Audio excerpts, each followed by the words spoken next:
Salam dan bahagia Ibu Bapak Guru. Selamat datang kembali di modul kurikulum. Kali ini kita akan belajar tentang kurikulum dalam pembelajaran.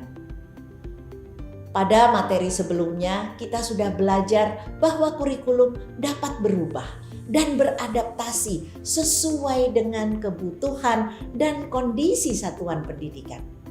Bagaimana dengan implementasi pengembangan kurikulum di satuan pendidikan?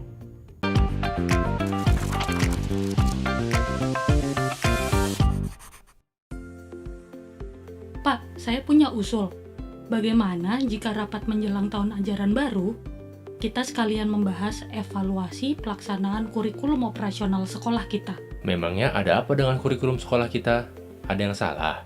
Tidak, maksud saya, setiap satuan pendidikan sudah diberi kewenangan oleh pemerintah untuk mengembangkan kurikulum operasionalnya. Itu berarti kurikulum sifatnya dinamis, yang artinya kurikulum dapat mengikuti perubahan zaman dan kebutuhan sekolah. Maka seharusnya secara berkala kita evaluasi. Begitu ya? Iya Pak, sebab pengembangan ini berpengaruh sekali akan arah sekolah kita ke depannya. Betul juga ya Bu, sepertinya sudah waktunya kita mengevaluasi kurikulum operasional ini. Benar Pak. Baik, kalau begitu kita coba untuk agendakan kegiatan ini. Coba kita catat komponen yang akan dibahas dalam rapat kurikulum operasional satuan pendidikan. 1. Visi. Ini sebagai tujuan jangka panjang sekolah dan nilai-nilai yang mendasari pembelajaran agar murid mencapai profil pelajar Pancasila ya.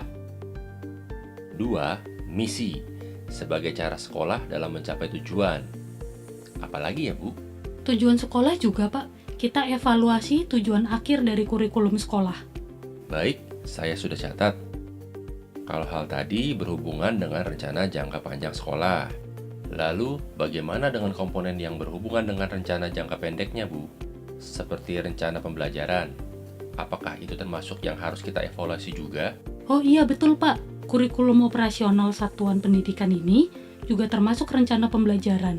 Karena setiap sekolah mempunyai kewenangan untuk mengatur alur tujuan pembelajaran, modul ajar, media ajar, sampai ke asesmennya. Kita diskusikan selama 1 tahun ajaran ke depan. Perencanaan dan alur pembelajarannya mau seperti apa, juga program prioritas satuan pendidikan kita ya Pak. Kalau begitu, selain perencanaannya, pengorganisasian pembelajaran juga dievaluasi juga ya? Betul Pak. Kita evaluasi kembali muatan kurikulum sekolah kita, sesuai dengan karakteristik sekolah dan kebutuhan anak. Termasuk beban belajar murid kalau gitu ya.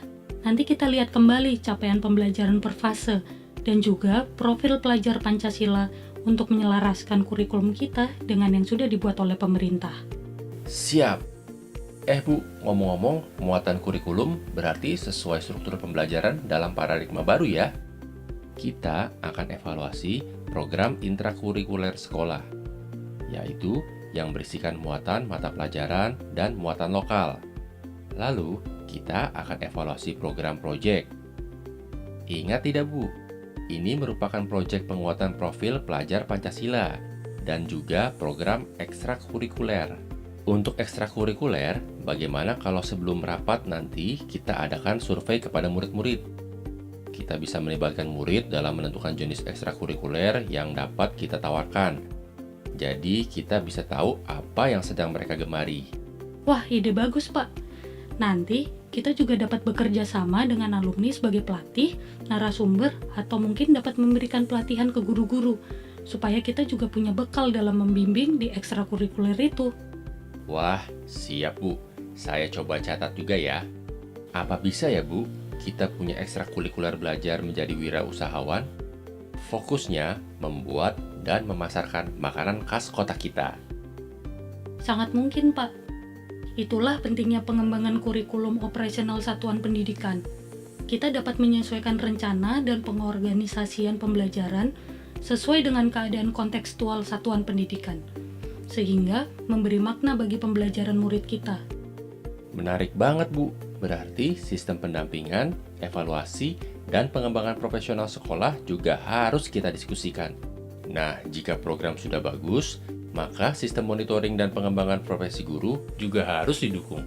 Betul Pak, Kalau begitu, sebelum kita meeting, saya akan sampaikan ke kepala sekolah untuk segera melakukan monitoring secara internal dan bertahap sesuai dengan kemampuan sekolah kita. Coba Pak, saya lihat catatannya. Jadi tadi komponen kurikulum operasional satuan pendidikan adalah 1. Visi, misi, dan tujuan.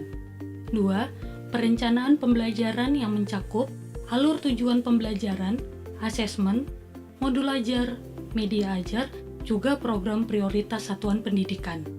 3. Pengorganisasian pembelajaran yang mencakup muatan kurikulum, beban belajar, program intra dan ekstrakurikuler, serta proyek penguatan profil pelajar Pancasila. 4. Sistem pendampingan, evaluasi, dan pengembangan profesional. Oh iya, satu lagi Pak, sebelum ini semua. Mari kita coba lihat dan evaluasi kembali karakteristik satuan pendidikan kita. Agar kita dapat menganalisis konteks sekolah, melihat kebutuhan zaman dan perubahan yang terjadi. Dengan demikian, kita mengetahui apa yang unik dari sekolah kita. Baik itu dari segi murid, sosial, budaya guru, dan tenaga kependidikan lainnya. Ini adalah modal dasar evaluasi visi, misi, dan tujuan. Baik, saya tambahkan di nomor 1 ya Bu, karakteristik satuan pendidikan.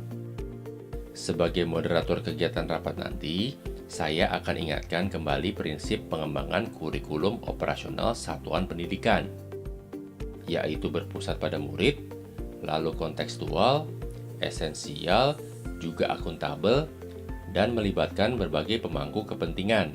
Oke, ada 5 prinsip. Siap, senang sekali Pak. Kita jadi bisa membuat kurikulum yang sesuai dengan konteks sekolah kita. Sebenarnya ini jadi memudahkan kita dalam pelaksanaan ya. Kita dapat menentukan metode, modul ajar, dan asesmen. Terlebih lagi, sumber belajar bukan hanya berasal dari buku teks, namun kita juga dapat menggunakan media yang lain. Sekolah mempunyai kewenangan untuk mengembangkan kurikulum yang telah ditentukan oleh pemerintah sesuai dengan konteks sekolah. Wah, jadi membuat kita lebih bersemangat ya.